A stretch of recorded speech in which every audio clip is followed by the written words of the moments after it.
시편 135편 우리 1절에서 21절까지 말씀입니다. 네, 좀 길긴 하지만 우리 천천히 같이 135편 말씀을 같이 읽도록 할까요? 여러분들 앞에 보셔서 따라 읽으셔도 되고요. 그럼 성경을 펴서 함께 읽으셔도 되겠습니다. 우리 천천히 같이 읽겠습니다. 할렐루야, 여호와의 이름을 찬송하라. 여호와의 종들아 찬송하라. 여호와의 집 우리 여호와의 성전 곧 우리 하나님의 성전들에 서 있는 너희여, 여호와를 찬송하라. 여호와는 선하시며 그의 이름이 아름다우니 그의 이름을 찬양하라. 여호와께서 자기를 위하여 야곱 곧 이스라엘을 자기의 특별한 소유로 택하셨음이로다. 내가 알거니와 여호와께서는 위대하시며 우리 주는 모든 신들보다 위대하시로다. 여호와께서 그가 기뻐하시는 모든 일을 천지와 바다와 모든 깊은 데서 다 행하셨도다. 안개를 땅 끝에서 일으키시며 비를 위하여 번개를 만드시며 바람을 그 곳간에서 내시는도다. 그가 애굽에 처음 난 자를 사람부터 짐승까지 치셨도다. 애굽이여, 여호와께서 내게 행한 표적들과 징조들을 바로와 그 모든 신하들에게 보내셨도다. 그가 많은 나라를 치시고 강한 왕들을 죽이셨나니 곧 아모리인의 왕 시온과 바산 왕 옥과 가나안의 모든 국왕이로다. 그들의 땅을 기업으로 주시되 자기 백성 이스라엘에게 기업으로 주셨도다. 여호와여, 주의 이름이 영원하시니이다. 여호와여, 주를 기념함이 대대에 이르리이다. 여호와께서 자기 백성을 판단하시며 그의 종들로 말미암아 위로를 받으시리로다. 열국의 우상은 은금이요 사람의 손으로 만든 것이라. 입이 있어도 말하지 못하며 눈이 있어도 보지 못하며 귀가 있어도 듣지 못하며 그들의 입에는 아무 호흡도 없나니 그것을 만든 자와 그것을 의지하는 자가 다 그것과 같으리로다. 이스라엘 족속아, 여호와를 송축하라. 아론의 족속아, 여호와를 송축하라. 레위 족속아,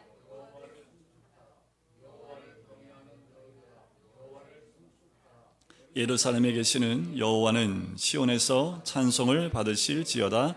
할렐루야, 아멘. 하나님께 예배하는 여러분은 복을 받은 사람인 줄 믿습니다. 예배 자리에 나오고 싶어도 예배 자리에 나올 수 없는 그 나라에 살고 있는 분들도 참 많지요. 가까이 있는 저 북한 땅에 예배를 드리고 싶고 마음껏 목청껏 찬양하고 싶어도 할 수 없는 그런 환경에 있는 사람들이 있는 반면에 뭐 그렇다고 그분들이 복을 누리지 않고 있다는 얘기는 아닙니다. 하지만 그분들보다 우리가 예배에 나와서 예배자로 주님 앞에 나올 수 있는 것이 얼마나 큰 복인지 모르겠습니다. 우리가 복된 이유는 첫째는 하나님 믿는 것, 그것이 우리가 복된 이유고요. 두 번째는 하나님의 집에 있다는 것이 또한 복입니다. 세 번째는 하나님께 예배하고 있다는 것이지요. 이런 사람이 은혜 받을 사람입니다. 우리는 이미 세 가지 다 갖췄기 때문에 은혜 받을 준비가 다 되어진 분들인 줄 믿습니다. 오늘 2절 말씀에 보면 이렇게 말씀합니다. 여호와의 집, 우리 여호와의 성전, 곧 우리 하나님의 성전들에 서 있는 너희여. 우리를 얘기하지요. 여호와를 찬송하라. 여호와는 선하시며 그의 이름이 아름다우니 그의 이름을 찬양하라.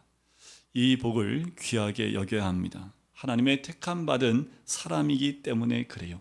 우리 모두는 택함 받은 자로 주님을 믿을 뿐만 아니라 주의 성전에 나와 있고 또 예배드리는 우리의 모습으로 주님께 나가는 것, 이것이 우리가 누릴 수 있는 가장 큰 복인 줄 믿습니다. 4절에 그 얘기가 나오지요. 여호와께서 자기를 위하여 야곱 곧 이스라엘을 자기의 특별한 소유로 택하셨음이로다. 우리 모두는 이 택함 가운데 있는 하나님의 백성인 줄 믿습니다.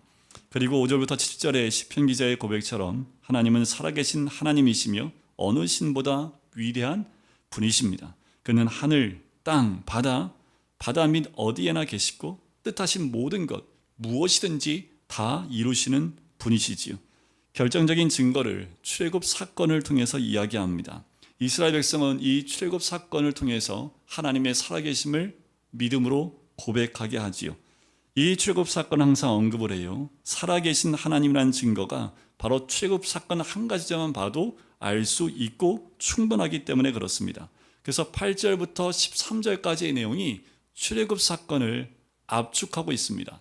출애굽부터 시작해서 가나안 전복에 있는 모든 내용을 8절부터 13절까지 압축해서 설명을 하고 있다라는 거예요. 하나님께서 애굽에서 종살이하던 이스라엘을 구원하시지요. 그리고 주변에 있는 모든 족속을 굴복시킵니다. 가나안 땅에 들어가시지요. 그러므로 하나님의 이름은 영원히 빛나고 대대로 예배받으실 것이라는 거예요.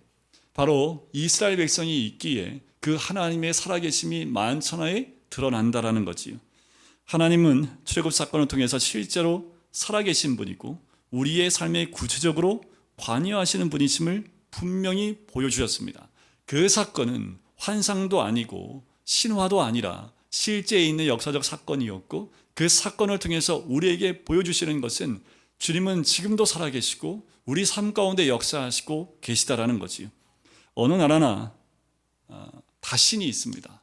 여러분들 우리나라 그 신이 있지요. 근데 신이 하나 있으면 뭐가 있습니까? 그 이야기가 나옵니다. 신화라고 하지요. 그 신화를 가지고 뭐 드라마도 만들고 다 해요. 하지만 출애굽은 신화나 전설이 아니지요.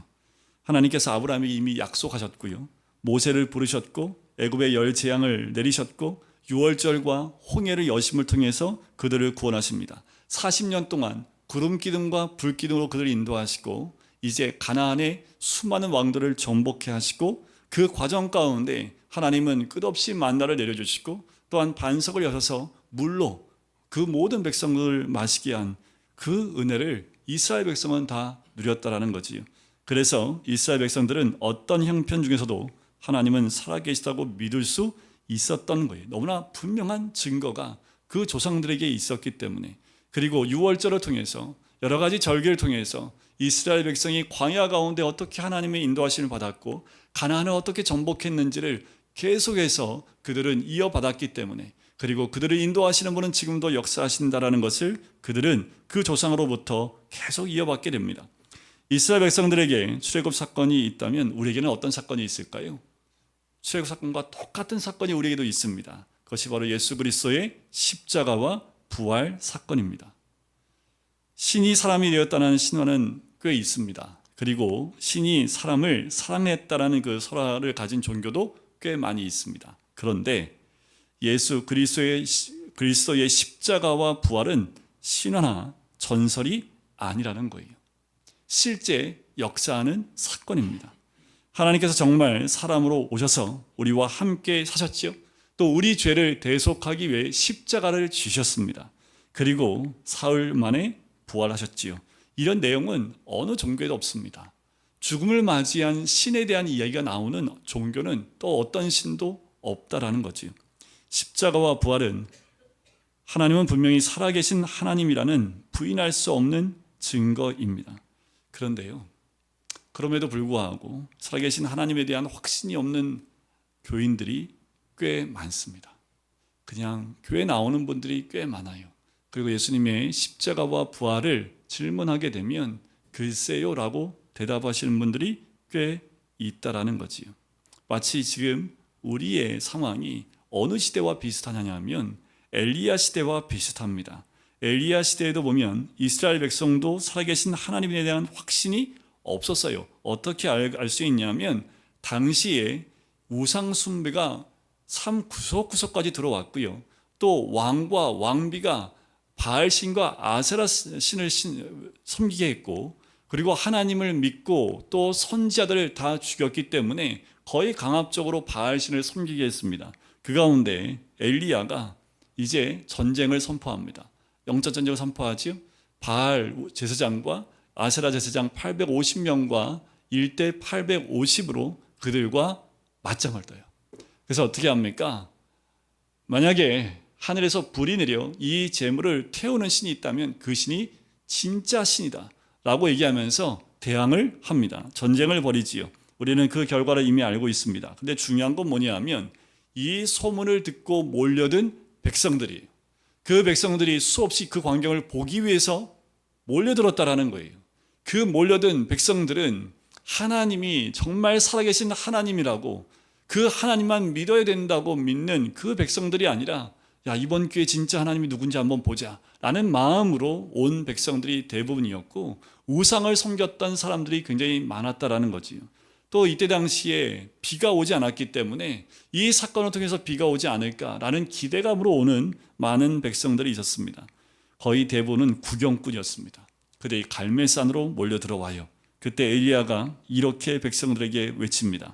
엘리야가 모든 백성에게 가까이 나아가 이르되, 너희가 어느 때까지 둘 사이에서 머뭇머뭇하려느냐? 여호와가 만일 하나님이면 그를 따르고 바알이 만일 하나님이면 그를 따를지니라 하니 백성이 말 한마디도 대답하지 아니하는지라. 여러분, 우리에게 엘리야가 지금 나타나서 너희가 왜 이렇게 머뭇거리느냐? 하나님이 진짜 너희 하나님이면 하나님을 온전히 섬기고, 그렇지 않고 너희가 선택한 신이 진짜 신이면 그 신을 따라가라 라고 말한다면 여러분들이 어떠시겠습니까? 지금 그 기로 가운데 서 있다면, 그래서 자, 하나님을 온전히 섬기겠다는 사람은 이쪽으로, 내가 원하는 신을 섬기겠다는 이쪽으로 해서 나누기 시작을 한다면, 글쎄 엘리야는 나누지는 않았어요. 머뭇거리지 말라고 하면서 바로 하늘에서 불이 내리도록 하는, 그리고 백성들로 하여금 하나님이 참 신임을 보여줬던 거지요.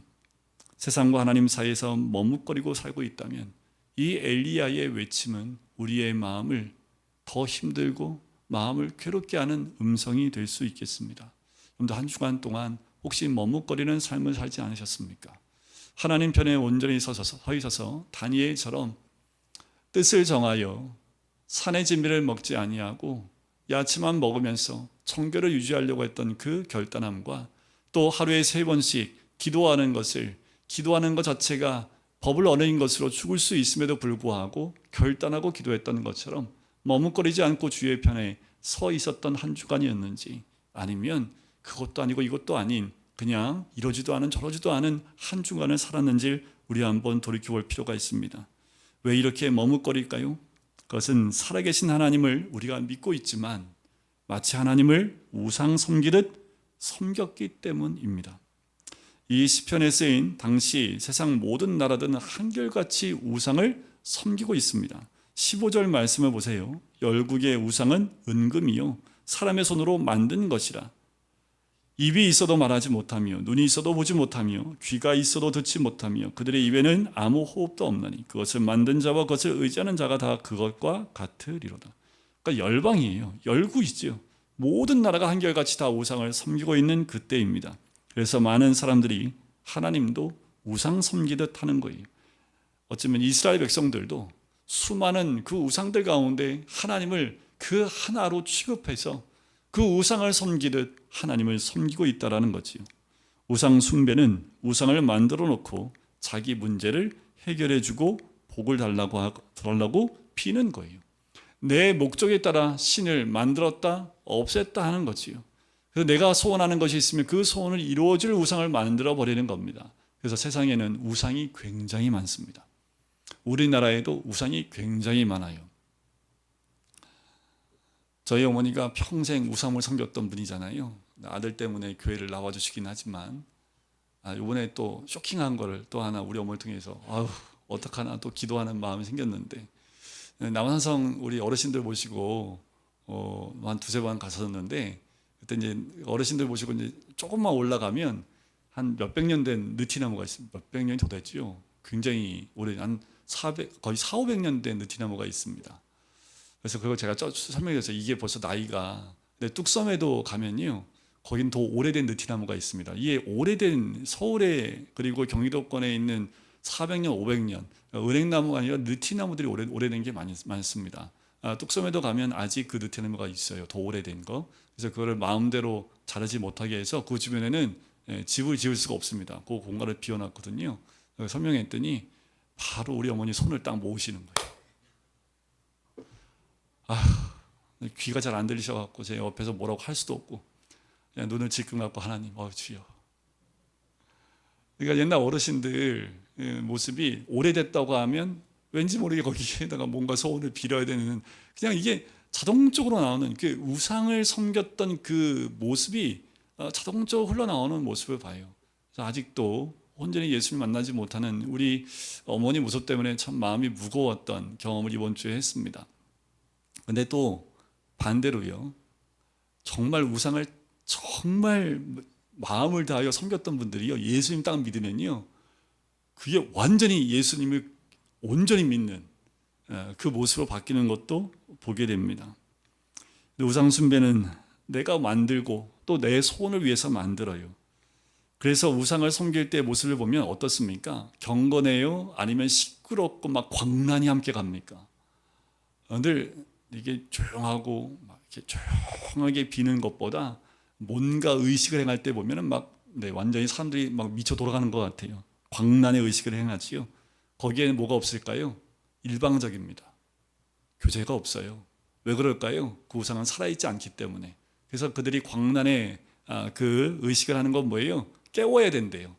뭐 사라지도 않는데 뭘 깨워요. 그러니까 혼자 막 광란에 그 춤을 추고 있지요. 하지만 하나님은 살아계신 하나님이지요. 살아있다라는 건 무엇을 의미합니까? 그것은 반드시 교제가 있다라는 것을 의미합니다. 만약 하나님과 친밀한 교제가 없다면 어쩌면 우리도 하나님을 우상 섬기듯 섬기고 있다라고 볼 수 있습니다. 우리가 원하는 것을 얻기 위해 기도하고 하나님이 그것을 허락하지 않으면 계속 기도하다가 결국 하나님 곁을 떠나버리는 사람들이 있다면 하나님 믿는 사람이 하나님을 우상 섬기듯 하는 사람이라 볼 수 있습니다. 이걸 기복신앙이라고 얘기하지요.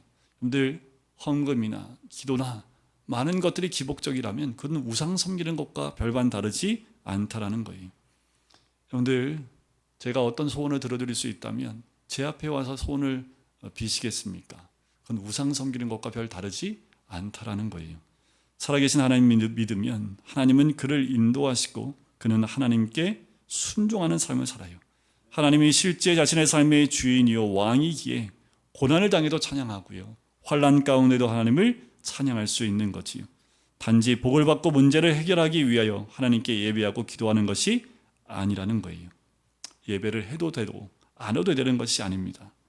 예배를 해도 이처럼 하나님과 친밀하게 동행하면서 예배를 해야 하나님이 정말 받으실 만한 예배가 되는 거지요.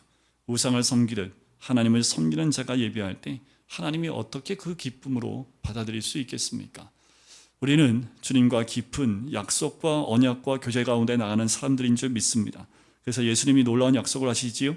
요한복음 7장 38절에 보면 나를 믿는 자는 성경의 이름과 같이 그 배에서 생수의 강이 흘러나오리라. 이런 놀라운 삶을 사는 조건 아주 간단합니다. 뭐라고요? 나를 믿는 자입니다. 우린 다 예수 그리스도를 믿지요. 여러분들 배에서 생수의 강이 흘러넘치시나요? 근데 흘러넘친다고 했을 때 좀 머뭇거림이 있다면, 그리고 내 주위에 있는 사람이 성령이 또 내 입에서 생수의 흘러넘치는 것을 누리고 있는 내 주위에 있는 사람들이 그 복을 함께 누리고 있다면 괜찮지만, 만약에 그렇지 않다면 그 이유는 어디에 있을까요? 또 예수님께서 요한복음 14장 12절에 보면 더 놀라운 말씀하십니다. 내가 진실로 진실로 너희에게 이르노니 나를 믿는 자는 내가 하는 일을 그도 할 것이요 또한 그보다 큰 일도 하리니 이는 내가 아버지께로 감이라. 자, 나를 믿는 자는 어떤 일이 있다고요? 나보다 더 큰 일을 하겠다라는 거예요. 여러분들 우리 주님보다, 예수님보다 더 큰 일 하고 계십니까? 그 큰 일이 이뤄내고 있습니까? 예수를 믿고 있는데 왜 우리는 이 언약의 말씀대로 예수님보다 더 큰 일을 이뤄내지 못하고 있을까요? 예수를 믿는 데는 두 가지 차원의 믿음이 있습니다. 우리의 죄를 위해 십자가에 죽으신 예수 그리스도, 그 믿음 가운데 내 죄가 대속되어지고 구원받는 믿음이 있습니다. 자, 이것도 분명히 예수를 믿는 것이지요. 이 믿음으로는 예수님이 하시는 일을 할 수 없어요. 그냥 단지 구원받았다는 믿음 하나만으로 내 배에서 생수의 강이 흘러나지는 않습니다. 그런데 예수님을 믿는 데는 또 다른 차원이 있지요. 그건 뭐냐 하면 예수님이 요한복음 15장 말씀에 하셨던 말씀입니다. 예수님은 포도나무요, 나는 가지니. 바로 우리는 가지이고 예수님이 포도나무라는 거죠. 이건 무엇을 의미합니까? 연합을 의미합니다. 예수가 내 안에, 내가 예수 안에 있는 것. 다시 말씀드리면 나는 죽고 예수로 사는 인생이 되었을 때 그때야 비로소 이 믿음 가운데 생수의 강과 주님이 약속하신 그 큰 일을 할 수 있는 능력이 나온다라는 거지. 이렇게 예수를 믿으면 예수님이 하시는 일을 그도 하는 것이 전혀 이상하지 않겠지요. 여기까지 가야지 진짜 예수님을 믿는다 할 수 있지 않을까요? 삶이 변화되지 않을 수 없겠지요. 근데 스펄전 목사님은 굉장히 유명한 목사님입니다. 이 목사님은 올바른 교리를 알면서도 망할 수 있다는 그 말씀을 하세요. 이게 놀라운 건데 이 말씀은 우리를 깨우는 말씀이기도 합니다.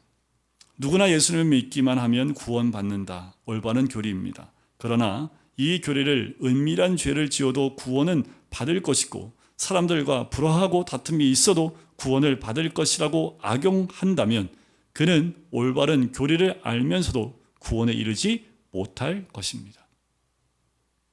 우리 영이 생명을 얻었다는 것에 만족하면 안 돼요. 근데 우리에게 호흡이 있다고 그것으로 만족하면 안 된다라는 거예요. 여러분들 아파서 중환자실에 계신 분도 생명이 있는 분들입니다.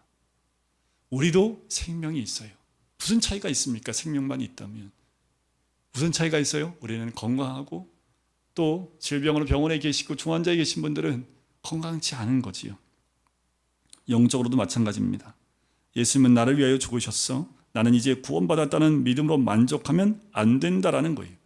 십자가의 속죄의 은혜를 믿는다고 하지만 원수를 용서할 수 없다면 영적으로는 중환자실 환자의 믿음인 것과 다르지 않다라는 거예요. 그런데 우리의 믿음은 어느 믿음 단계에 있습니까?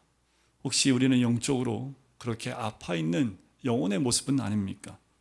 예수님이 마음에 거하신다고 하면서도 염려하며 살고 은밀한 죄를 해결하지 못하고 영생 천국 소망을 가졌다면서 항상 기뻐하지 못하고 고난을 특권으로 여기지 않으며 교회가 예수님의 몸이라 믿으면서도 다툼이 사라지지 않고 연합되지 못한다면 그는 영적으로 겨우 생명이 살아있는 중환자 상태라는 거예요. 하루빨리 살아계신 하나님과 친밀히 동행하는 삶이 우리 삶 가운데 있어야겠지요.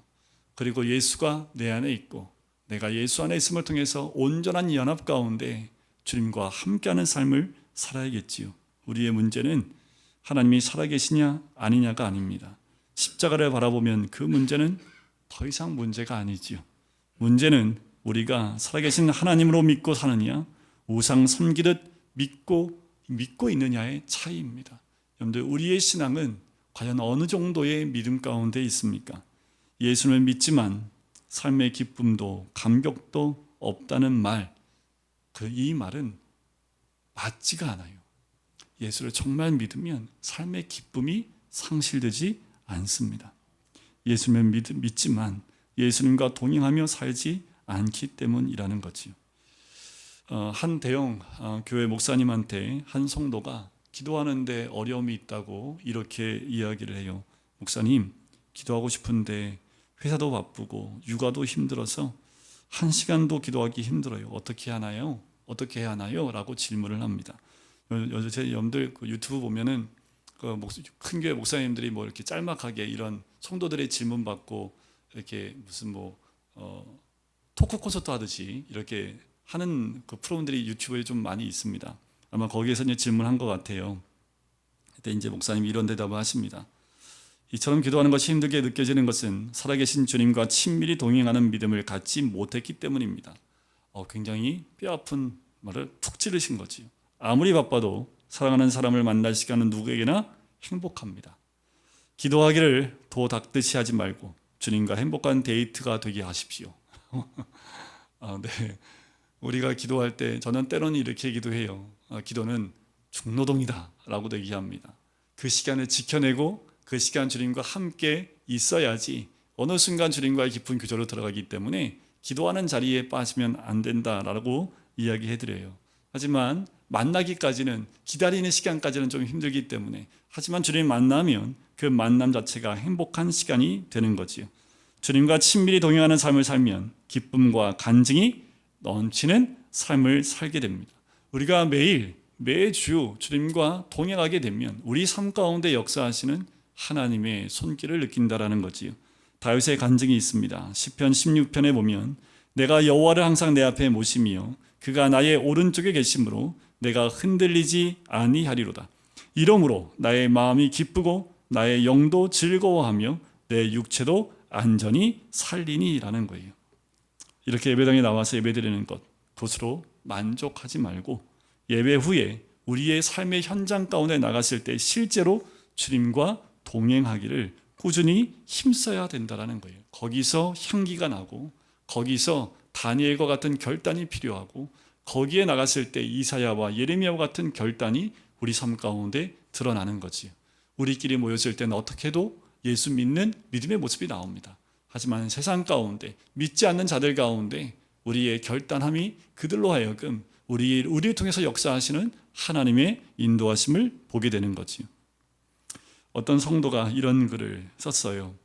두 다리를 거의 못 쓰는 분이 더운 여름에 땀을 비오듯 쏟으며 목발을 짚고 슈퍼에 가는 것을 자주 보았습니다. 하루는 너무 안쓰러워서 제가 대신 장을 보아드릴까요? 하고 물었습니다. 그때 그분이 이렇게라도 하루에 한 번씩 걷지 않으면 영영 걸을 수가 없기 때문에 걷고 있습니다. 그러니 괜찮습니다. 라고 했습니다. 그분은 가끔 슈퍼에서 장을 보다가 화장실로 빨리 이동을 못해서 소변을 흘린 적도 있습니다. 그런데도 매일 슈퍼로 장을 보러 나옵니다. 여러분들 어떠십니까? 우리가 매일 주님 앞에 나가는 것이 이와 같은 모습일 수 있어요. 하지만 끊이지 않고 계속 나가야 우리가 주님과의 만남과 교제 가운데 나갈 수 있어요. 그 시간 굳이 내가 이렇게 힘든데 하며 나가지 않으면 주님과 영영 교제의 시간들을 갖지 못할 수 있다라는 거지요. 왜 주님과 친밀히 동행함이 교회인들마다 다를까? 그것은 매일 꾸준히 주님과 동행하느냐 아니냐의 차이입니다. 매일 기도하고 매일 무릎 꿇는 사람과 일주일에 한 번 또는 한 달에 한 번 하는 사람과 하나님과 교제하는 시간, 그것이 깊이가 차이가 날 수밖에 없는 거지요. 주님과 동행하면서 10년, 20년, 30년 산다면 과연 우리는 어떤 삶을 살게 될까요? 우리에게 주어진 환경 가운데에서 다니엘처럼 결단하고 아침, 점심, 저녁으로 결단하여 기도하기 시작한다면, 그렇게 한 주, 한 달, 1년을 기도한다면 우리의 삶 가운데 어떤 역사를 하나님이 주실까요? 이것이 미래를 위해서 준비하는 가장 확실한 방법입니다. 결단이에요. 하나님과 교제하겠다는 결단입니다. 하나님과 더 친밀하겠다는 결단이에요. 그래서 우리 삶 가운데 그 시간들을 확보하고 그 시간들에 목숨을 걸 때 하나님은 그 사람을 통해서 반드시 하나님의 역사를 이루어내실 뿐만 아니라 주님 주신 비전들을 이루어 나가시게 하실 줄 믿습니다. 이렇게 살면서 하나님을 예배할 때 하나님께서 말할 수 없이 기뻐하시며 복을 주시는 거지요. 19절 오늘 본문 말씀해 보면 이스라엘 족속아 여호와를 송축하라. 아론의 족속아 여호와를 송축하라. 레위 족속아 여호와를 송축하라. 여호와를 경외하는 너희들아 여호와를 송축하라. 예루살렘에 계시는 여호와는 시온에서 찬송을 받을지어다. 그래, 이것이 우리의 삶입니다.